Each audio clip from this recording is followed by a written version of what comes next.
वहीं मैं समझता हूँ आने वाले समय के लिए भी हमें और आपको रूपरेखा तैयार करके संघर्ष के रास्ते पे चलने की जरूरत है साथियों।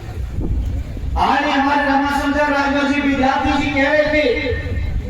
कि पिछले भर के लोगों को गुमराह करके आज सत्ता में वो लोग बैठे हैं जिन लोगों ने सबसे ज्यादा पेशों की हकमारी की है। इसलिए मैं आज बागी बलिया के इस मंच से कहना चाहता हूँ और बागी बलिया के इस मंच से भी कहना चाहता हूँ, बलिया के लोगों का गौरव है और जब कोई बलिया का व्यक्ति मिलता है तो मैं समझता हूँ देश जो सबसे पहले आजादी का जो स्वाद बलिया के क्रांतिकारियों ने लिया था, इसी तरह से मैं बलिया के लोगों के बीच आज मैं आह्वान करना चाहता हूँ। आने वाले समय में जो पीडीए के हकों की जो हकमारी की जा रही है, हकमारी के खिलाफ की जो लड़ाई हो रही है, मेरी बलिया के लोगों आज से प्रार्थना है कि सबसे पहले उस लड़ाई की कमान आप लोग संभालो। ये हमारी बलिया के लोगों आज से, क्योंकि ये मामूली बातें नहीं है मेरे साथियों। संसद में रहने का एक बड़ा मौका मिला है सदैव नेताजी और आदरणीय अखिलेश जी के आशीर्वाद से। अलग अलग क्षेत्रों की जनता ने आशीर्वाद दिया है, मौका मिला है देखने का, समझने का कैसे कैसे हकमारी की जा रही है। अगर मंडल आयोग की सिफारिश लागू हुई तो सिफारिश में कैसे क्रीमी लेयर लाके आपको रोकना है। क्रीमी लेयर के बाद जिससे चर्चा कर रहे थे डॉक्टर एमआर जी, लगभग 125 सेलेक्टेड आईएएस आदमी 24 साल जो अपनी मेधा और प्रतिभा की दम पर सेलेक्ट हो चुके, यूपीएससी पास कर चुके हैं। केवल क्रीमी लेयर की व्याख्या करके, उसकी समतुल्यता की व्याख्या करके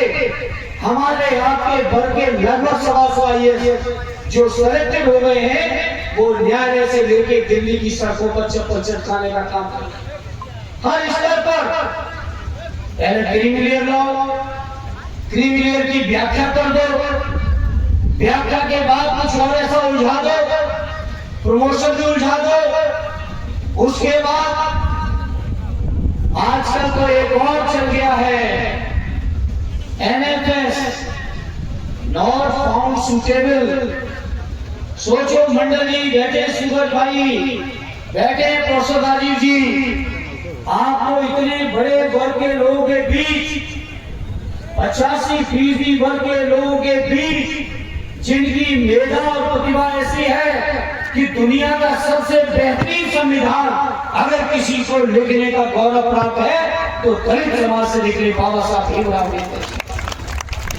ऐसे वर्ग के लोगों के लिए कहते हैं कि इसमें इन वर्गों में कोई